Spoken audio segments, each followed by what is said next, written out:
All right, ladies and gentlemen, welcome back to the storeroom, Mod and Pop Thrift. It's been a pretty good Friday. Handful of sales, not a lot of sales, but some good numbers. So let's get into it.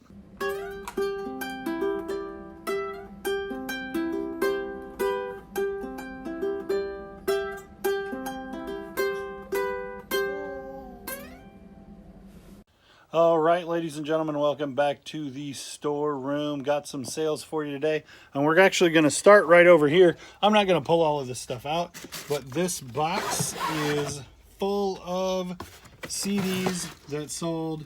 That whole lot sold for, the buyer is like $97 all in. It was like $85 plus media mail shipping plus tax. So I had them listed for 110, but I kind of knew that was high. They're all different Kiss CDs. And Kiss is still a popular brand, no matter what you think of them. If you have Kiss stuff, it will probably sell unless it's in really atrocious condition. Somebody was asking me about this shirt. It actually isn't Harley Davidson branded. It says the original "Smoke 'em till the wheels come off," and that's a Harley wing. And then it's got these 3/4 sleeves, skull and crossbones, and on the back, it's for a dealership. Dudley Perkins in San Francisco, which is a famous old dealership, and I got this shirt for $1, and it was cool looking, and someone will want it eventually. And while we're standing right here talking about cool stuff, this hat is dated 1983. It's like a painter's hat, and it is beat to death. But it's a 1983 Harley Davidson. Artistry in iron is the hat, and it's beat to death, but I think it'll sell. I didn't give very much for it because of the condition. If it was in good condition, it would be probably a $60 or $70 hat. I think I can maybe muster 35 or 40 bucks out of it, even beat to death like that, because there's some sense to which a piece like this beat to death like that is character. Now, I mean, if this was just a regular painter's hat, it's garbage, but because it says 1983 and it says Harley Davidson on it, then somebody's going to say, oh, that's character, like playing the wrong note in jazz. It makes it interpretive instead of playing the wrong note, which I tend to agree with, but it's all in your interpretation. That's what I'm saying. So this is a cool thing, and I just have both of these older things, motorcycle related clothing things hanging up there. All right, so here's a good one. This sold for $64.99. It is a vinyl single. It's the Avett Brothers featuring Randy Travis, and they do February 7, which is a great song by the Avett Brothers, and Three Wooden Crosses, which is a great song by Randy Travis. Both artists I respect and appreciate, and I picked this up on Record Store Day quite some time ago. I don't remember what year this thing came out. They did the CMT Crossroads show, and they did a whole concert of these guys playing each other's music back and forth, and it was pretty good. 2013, that's when this came out, and I bought it right away, and I never opened it. And then I was like, geez, if I've had it for 7 years and I've never opened it, I wonder what it's worth.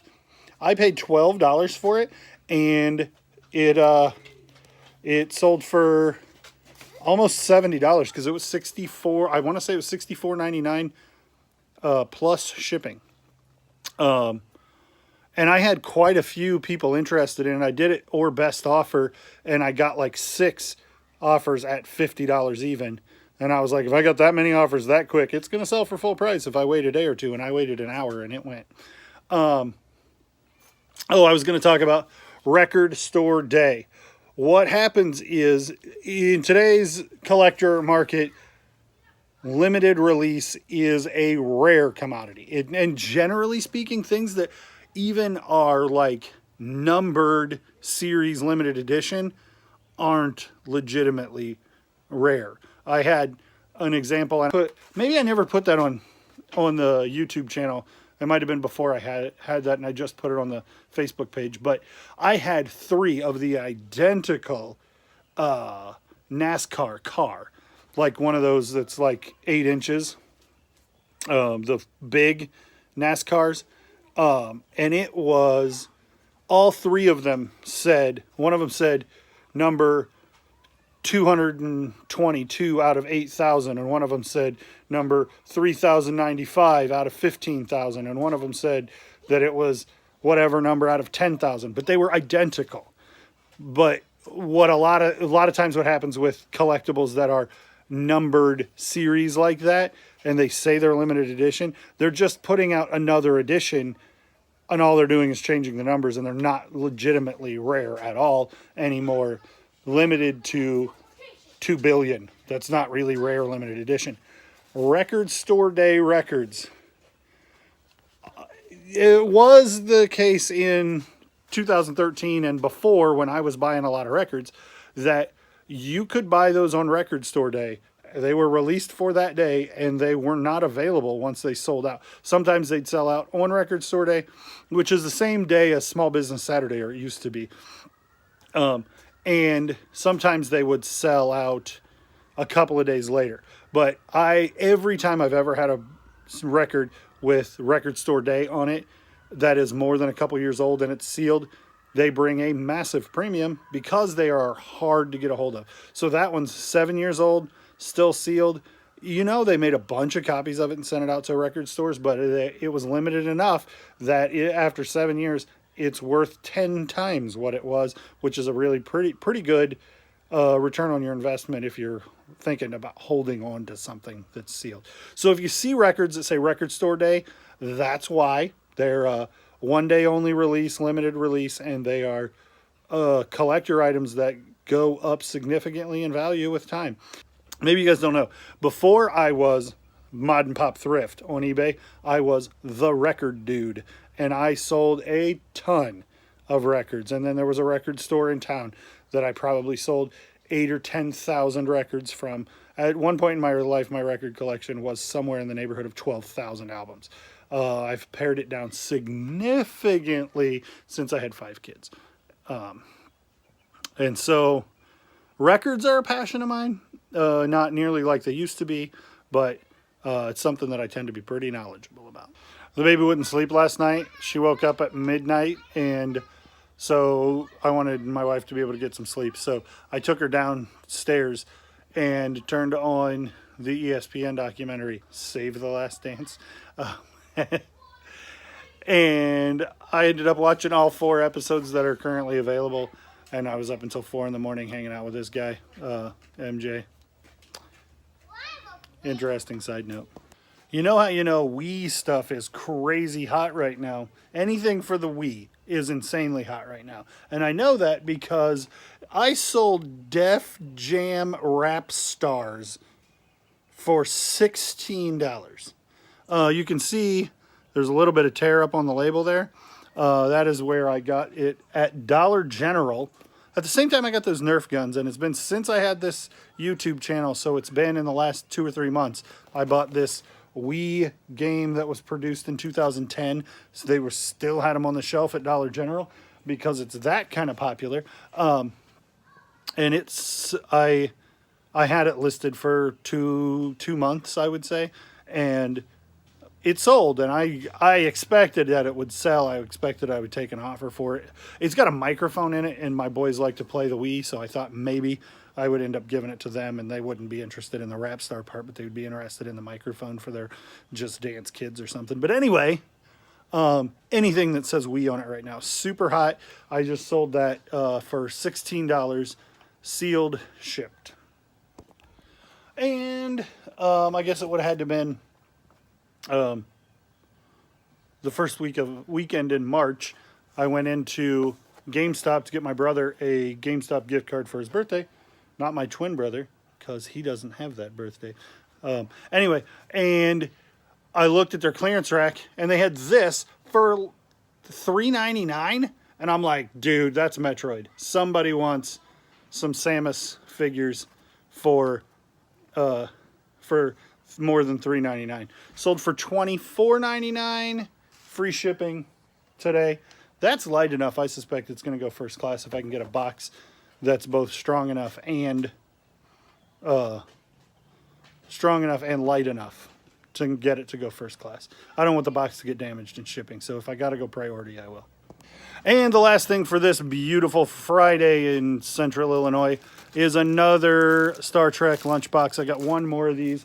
I put this thing up here to prove that I paid $2.99 for these lunchboxes, and this one sold for $19.99. I just think that's a fun thing. It's one of those new old stock retail arbitrage things that's super easy to do, so I do it.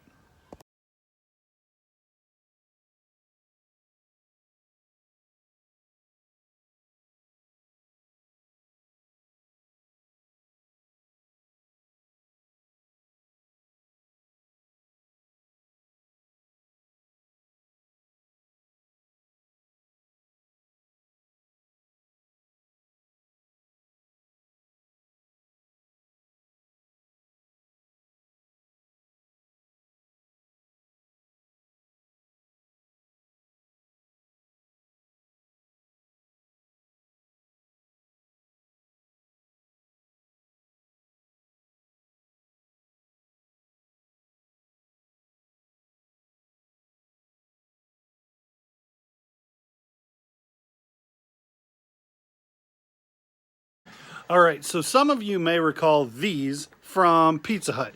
They are Beauty and the Beast, obviously, and they're like puppets for little kids' hands. The Land Before Time ones were significantly more popular and readily available. These are, I mean, they're not rare, but you don't see them nearly as much as the little dinosaur ones from Land Before Time. These are what I like to refer to as a bad buy. I paid $2.99 for a grab bag of toys, knowing that these were in there, thinking that I would be able to get $10 or $12 a piece for them. Turns out I got $7.99, including shipping for the pair. For one, this guy is in pretty terrible condition, and they're just not as valuable as I thought they were. I didn't run comps at the time that I bought them. So they're going to go first class, and if I paid $3 for them and it cost me $5 to ship, the $8 I break even and lost money on the eBay fees. But I had them, so I might as well break even as opposed to just donate them back. Sometimes that's my philosophy, sometimes it's not, because my time's worth something.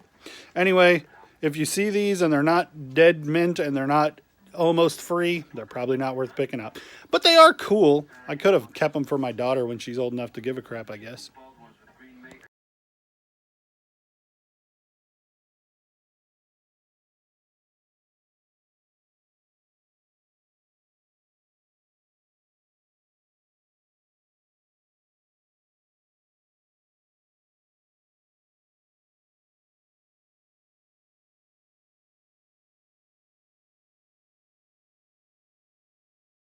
So this box is going to go at a 9-pound rate, and priority would probably have it at like $25.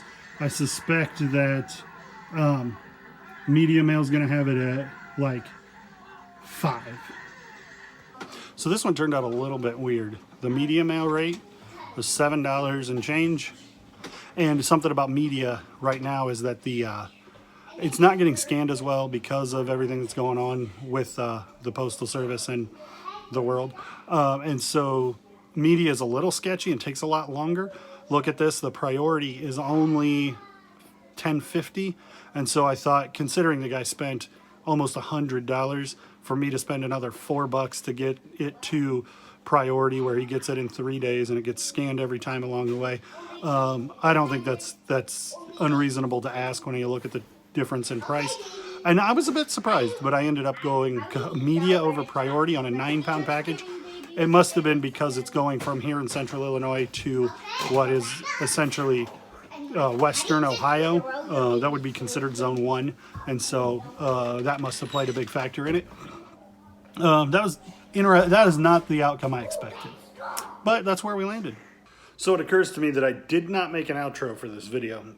So now it's Monday afternoon.